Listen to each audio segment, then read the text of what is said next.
2,400 years ago, in the city of Athens, a man sat down and asked a question no one had dared ask before. Not how to win a war, not how to grow richer, but something far stranger. What is real? His name was Plato, and the question would change the world forever.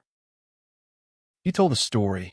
Imagine prisoners chained in a cave since birth, unable to turn their heads. Behind them burns a fire. Objects pass between the fire and the prisoners, but all they ever see are shadows on the wall.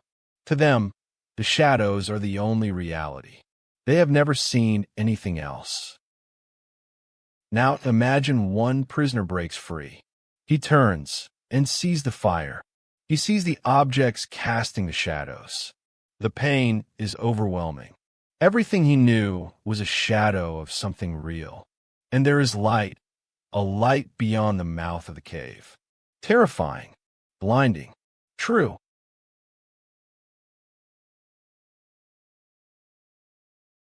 He climbs out.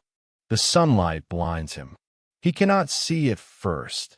The truth is too bright. Plato believed that truth works this way. We have spent our whole lives watching shadows.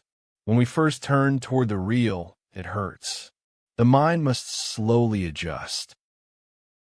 Beyond the world of shadows, Plato taught, there is another world, the world of forms. Not shadows, not copies, but the real things themselves. Perfect beauty, perfect truth, perfect goodness. The flowers we see fade and die, but the form of beauty never changes. It was there before the first flower bloomed, and it will remain when the last one withers. Philosophy, for Plato, was not an academic exercise. It was a journey of the soul, a slow, painful turning away from shadows toward the light. It required courage. It required stillness. It required the willingness to let go of everything you thought you knew.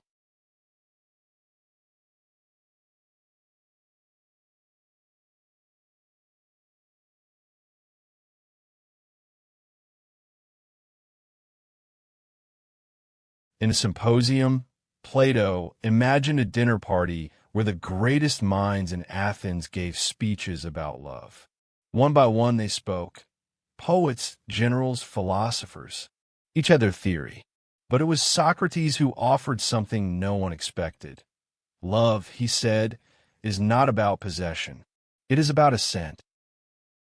We begin by loving one beautiful person. Then we see that beauty exists in all people. Then we see beauty in the mind, in ideas, in wisdom, in acts of virtue. Each step carries us higher. Love is the ladder.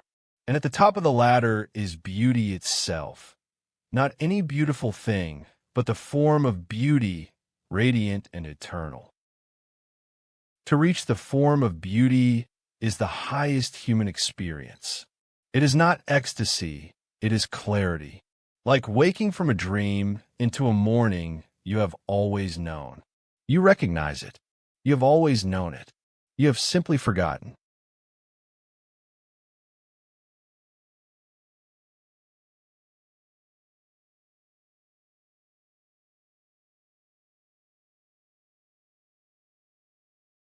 On the last day of his life, Plato's teacher Socrates sat in prison and talked about the soul. His friends wept. He did not. Death, he said, is not an ending. It is a homecoming. The soul was here before the body. It has always known the forms. It has simply forgotten, and life is the slow work of remembering. When we suddenly understand something, when a truth feels not learned but remembered, that is the soul recollecting what it always knew. Learning is not acquiring something new. It is uncovering something ancient. The forms are already inside us. We have simply been asleep to them. The body decays. It is complex, earthly, temporary. But the soul is simple, invisible, immaterial, akin to the unchanging forms themselves. What is simple cannot be torn apart. What is akin to the eternal shares in eternity? The soul does not die. It returns to the world of light from which it came. Death, then, is not punishment.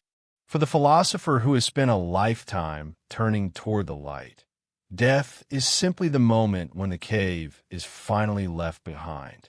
The chains fall. The shadows dissolve. The soul goes home.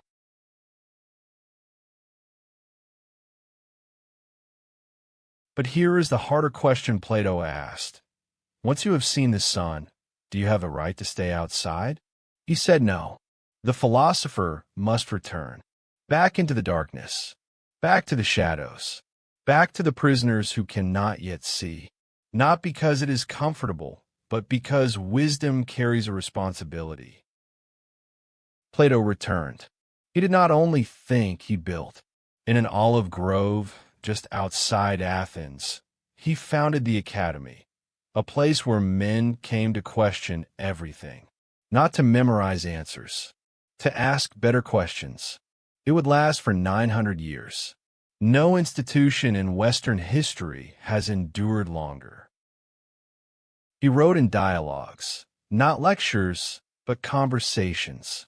Socrates always asking, never quite answering, because Plato believed that truth cannot be handed to another person. It must be found. The teacher can only point toward the light. Each soul must walk toward alone.